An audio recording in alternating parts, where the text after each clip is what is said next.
If you're anything like me, you've probably heard of the DxO's Nik Collection for years. And if you're also like me, you probably thought, great, another Photoshop plugin that I may or may not use and taking up hard drive space on my laptop. But recently, DxO reached out to me and asked me to do a deep dive into the Nik Collection 9 as it was just coming out. So I figured, hey, why not? Let's give it a shot and see what it's like. See if it lives up to all the hype. To really put it to the test, I didn't want to use a perfect studio shot. That's not what I do. People get a hold of me and I fix their shots that have been taken by their phones or other media that they want corrected or fixed or whatever. I wanted a real-world challenge for this software. Put it to the test. Take a look at this photo of the baby in the high chair. It's a great moment, but technically, it's a mess. It has a weird haze over the whole thing. The colors are completely washed out. There's ugly JPEG compression artifacts all over the place. And it looks like it was just quickly snapped with a smartphone. And that's fine. It's a great shot. So today we're going to completely resurrect this photo from its hazy, well, that's a cute shot too. Wow, what a great shot. First, we're going to use Dfine to get rid of the noise and JPEG artifacting on it. Second, we'll jump into Viveza, or if that's how you pronounce it, I'm not quite sure. And we're going to fix all the color and tone and get rid of the haze and maybe pay attention to a little bit of the skin tone and stuff. And finally, we're going to use Sharpener to, sharpen the picture up a bit, maybe in the hair or the eyes or the skin. We'll have to take a look. If you've never tried it before, you're just like me. I'm using it for the first time. So let's discover what it can do together. So if you've been on the fence with the Nik Collection as I have been, let's check this out. Let's learn how to save, a not so great picture to something that's really cool. Stick around. Let's go. We got this great picture of this BB here. What we're going to do is copy the layer. Okay, so let's use this Nik Collection 9. Now, if it isn't showing up here in the bar, go to Plugins, Nik Collection 9, and go to Preferences. It'll pop up. We'll go to Dfine. Now, Dfine is the noise reduction because phone cameras are notorious for producing, grainy, noisy images in low light. Dfine analyzes the specific noise patterns in a photo and smooths them out without turning people's faces into plastic. So let's see what happens here. All right, here we are with the baby. And I'm not sure what we'll zoom in to see if we can see it again.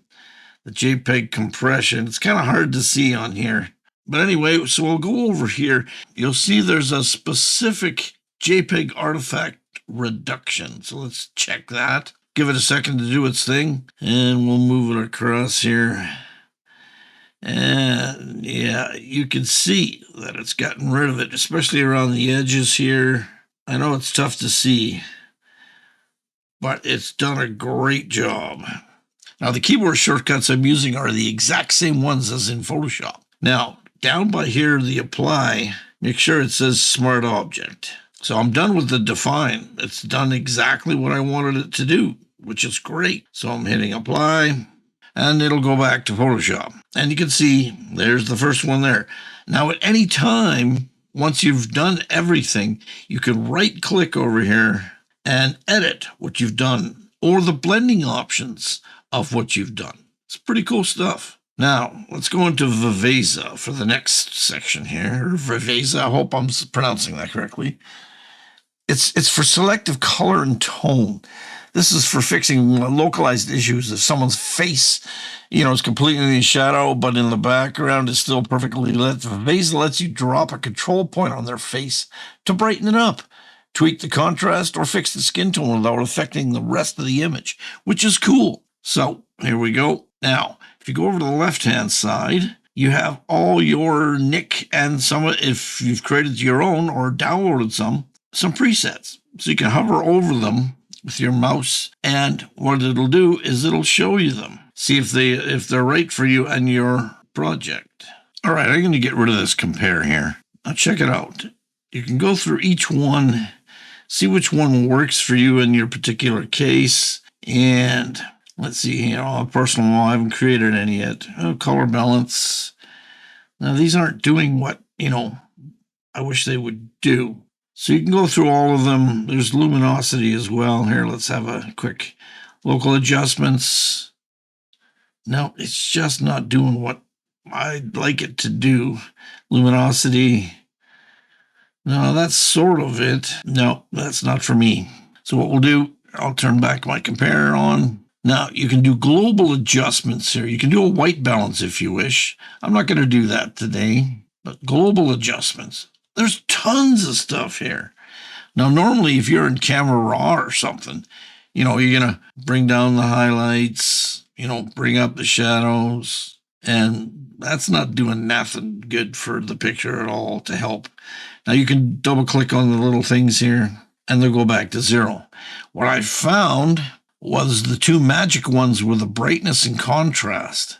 So if I go down with the brightness a bit, it starts to get rid of that haze,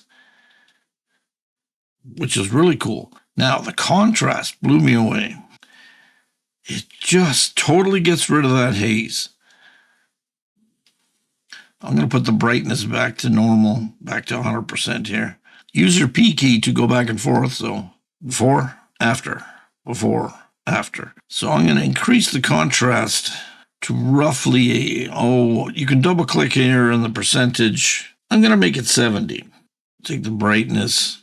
I'll back that off a bit too. And it's just completely gotten rid of that haze.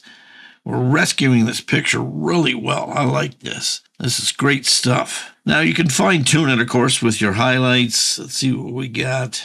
No, that's a little much. Midtones, right about there. Scrub back and forth to find out your balance, your shadows, and your blacks. Let's back it up. See, look at what happens here. Bring it up. I'm going to put it back to 0. Here, let's go back up here and compare. Wow, that's crazy. You completely rescued the picture. Use the P key, before, after, before, after. Wonderful stuff. Now, you can also add local adjustments if you want. So what we could do is we could add a mask if you want and maybe grab the background or something. Let's try that. We'll grab a control point and I'll put it right in the middle right in the middle here. And you can take the brightness and see what I mean?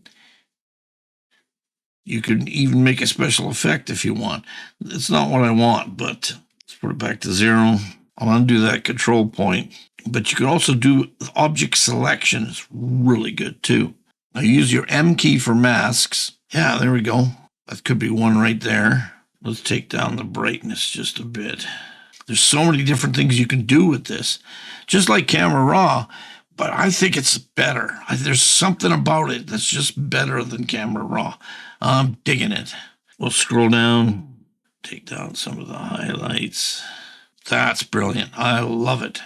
Before, after. We've completely rescued this picture. Now you could go on with different colors and things to totally make it your own, but this is great. I'm going to go back up to global adjustments for 1 second. You've got a thing, you got saturation. So you've got saturation here, and you can go way above, or let's define it a bit. And now you've got a thing called structure. If I back it off 100, you can see that it smooths out things in case you've got issues with skin and stuff. But we don't seem to have that here in this picture. And you can go the opposite direction too. But with this picture, I'm liking it the way it is. So I'm going to put it back to 0. Now let's hit it apply. And now you can see Viveza's in here. And like I said, right click, you can change it and go back in. Now, the last one I want to use is the Pre-Sharpener. Now, the Pre-Sharpener is kind of a detail enhancement because phone lenses can be sometimes a bit soft, especially if the subject was moving. The sharpener helps bring back crispness to textures, edges, and eyes and things. So let's zoom in here. Spacebar, and we'll drag it down. As soon as you go in, it's got an adaptive sharpening. It looks at the picture and says, wow, this could be better. And it totally did. It's amazing. If you look at the hair here, little hairs and the eyelashes on the baby, let's back it off. Totally brings it into focus. That's crazy. These eyelashes are nuts. Totally brings everything into focus on the baby's face. So we zoom out. I think that's terrific. Even from further away, the hair and everything are so defined with this sharpness. I'm not even going to make a local adjustment. I think we've rescued this photo. So I'm going to hit apply. And there it is. Let's look before, after, before, after. This is amazing stuff. I love this software. No way. Did you see that? We've taken this picture that was taken with a phone that was completely blown out and in rough shape, and we've rescued it, and we've only used 3 filters. We used the Dfine, we used Viveza, I hope I'm pronouncing that properly, and the Pre-Sharpener. We're just getting started with this plugin. I'm digging this. And we got way more filters and things to go through. So I think I'm going to make more videos on every filter and what you can do with them, because I'm digging this. Since I'm digging this DxO software so much, the Nik Collection 9, how have I not had this in my toolbox up until this point? They're having a summer sale from June 15th to July 10th. It's 20% off of all DxO software for new users. They've given me a link and a code for you. DLM Summer 2026. I'll leave everything down in the description for you. The link, my code, get 20% off. If you're digging this software as much as I am, you won't regret it. I'm Don with your 40911. See ya.